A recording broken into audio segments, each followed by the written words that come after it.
સ્વામીશ્રીએ સૌ કાર્યકરોના આદિવાસીઓની ધગશ જોઈને આશીર્વાદ આપતા કહ્યું કે મહારાજની દયાથી ઠેલ વાગી ગયો છે. હવે 147 ગામોમાં સત્સંગ કરાવી દેવો. મહારાજ દયા કરશે અને તમારા પ્રયત્નોમાં ભળશે.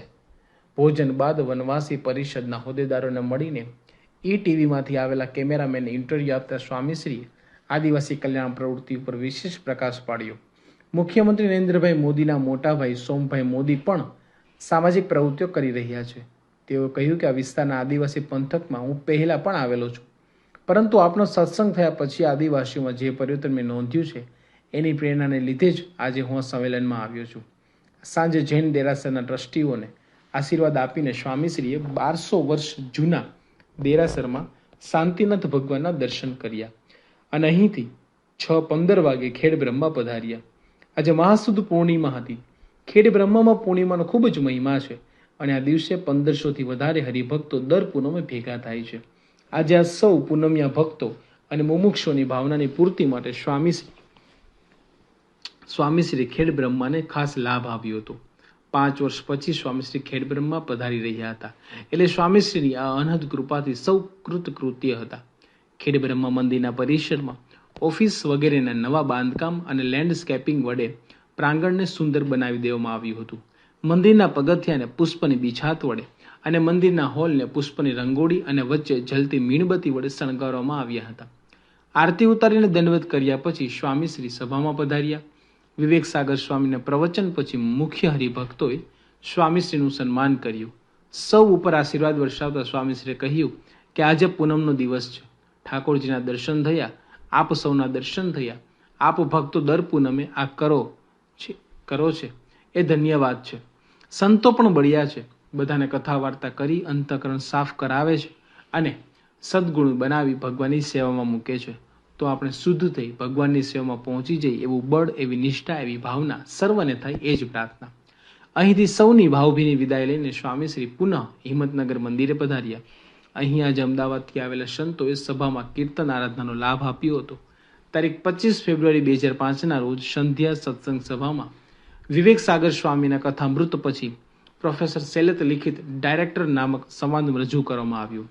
રેડા સત્સંગ મંડળ, મજરા બાળ મંડળ, રાયગઢ મહિલા મંડળ વગેરે મંડળોમાંથી આવેલા હાર સ્વામીશ્રીને અર્પણ કરવામાં આવ્યા. હિંમતનગર એસટી ડિવિઝનના નિયામક હરીશભાઈ કવટા તથા હિંમતનગર ઇન્કમટેક્સ ઓફિસર નગીનભાઈ રાઠોડે હાર અર્પણ કરીને સ્વામીશ્રીના આશીર્વાદ મેળવ્યા હતા. ત્યારબાદ આશીર્વર્ષા કરતા સ્વામીશ્રીએ સૌને જીવનમાં શ્રદ્ધા ભક્તિ દ્રઢ કરવાનો આદેશ આપ્યો. તારીખ 16 ફેબ્રુઆરી 2005ના રોજ યુવા દિન નિમિત્તે યુવકોએ પ્રાતઃ પૂજામાં કીર્તનો ગાયા. આજે સંધ્યા સત્સંગ સભામાં યુવા દિન અંતર્ગત આ વિસ્તારના કેટલાક તેજસ્વી વિદ્યાર્થીઓનું સન્માન કરવામાં આવ્યું. કાર્તિક મહેશભાઈ પટેલ, સ્વપ્નિલ કાનાજી ઠાકોર, સંકેત કીર્તિકુમાર, પ્રકાશ રસિકભાઈ દરજી, ભાવેન એમ મિસ્ત્રી, રોનક એમ મિસ્ત્રી, જેમિન એમ મિસ્ત્રી વગેરે સંસ્થાના સિતારાઓને સ્વામીશ્રીએ ખૂબ આશીર્વાદ આપ્યા. સન્માન વિધિ પછી તલોદ મહિલા મંડળ, રામ મહિલા મંડળ, વડાલી મહિલા મંડળ, ભંડવાલ મહિલા મંડળ, રવિ પાર્ક મહિલા મંડળ, હમીદપુરા સત્સંગ મંડળ તથા હિંમતનગર કિશોરી મંડળે બનાવેલા હાર પ્રતિનિધિ હરિભક્તોએ સ્વામીશ્રીને અર્પણ કરીને આશીર્વાદ મેળવ્યા. આ પ્રસંગે મહિલા મંડળે પંચતત્વોની વિશિષ્ટ વિભાવના સાથે પ્રતિક રૂપે 5 માટલી તૈયાર કરી હતી. પૃથ્વી, જળ, તેજ, વાયુ તથા આકાશ તત્વોની માટલી અગ્રેસર હરિભક્તોએ સ્વામીશ્રીને અર્પણ કરી હતી. ધારાસભ્ય રણજીતસિંહ ચાવડાએ પણ સ્વામીશ્રીના આશીર્વાદ પ્રાપ્ત કર્યા. શ્રીરંગ સ્વામીએ આભાર વિધિ કર્યો. આશીર્વર્ષા કરતા સ્વામીશ્રીએ જણાવ્યું કે ભગવાનના મંદિરમાં ભગવાન સાક્ષાત બેઠા છે. ભલે એ બોલતા ચાલતા નથી એવું લાગે છે, પણ એ બોલે ચાલે છે અને આપણા અંતઃકરણના વિચારોને પણ જાણે છે. આપણી રક્ષા કરે છે, કાર્યો કરે છે. લોકોને થાય એવા મંદિરથી, ધાર્મિક ઉત્સવ સમયથી શું લાભ થાય છે, પણ એનાથી પણ લાભ થાય છે. આસુરી બુદ્ધિવાળા હોય ને અંત સમય આની સ્મૃતિ થાય તો એનું કલ્યાણ થાય. આવા ઉત્સવોમાંથી એક વાત પણ યાદ રહી ગઈ હોય તો કામ થઈ જવાય છે. આવા સમારંભમાં પરિવર્તન થાય છે. લગ્નમાં સમારંભો ક્યાં ઓછા કરીએ છીએ. રાજકીય રીતે પણ શિબિર અધિવેશનો થાય છે, પણ મંદિરમાં જ ખોટો ખર્ચો કહીએ છીએ. ઉત્સવોથી મંદિરોની માણસનું અંદરથી પરિવર્તન થાય છે. શિક્ષણની સાથે સંસ્કારની જરૂરિયાત છે એ આ ધર્મથી, મંદિરથી, સત્સંગથી પ્રાપ્ત કરે છે. અહીં આવી છોકરાઓ બગડી નથી જતા, ઉલટા સુધરે છે.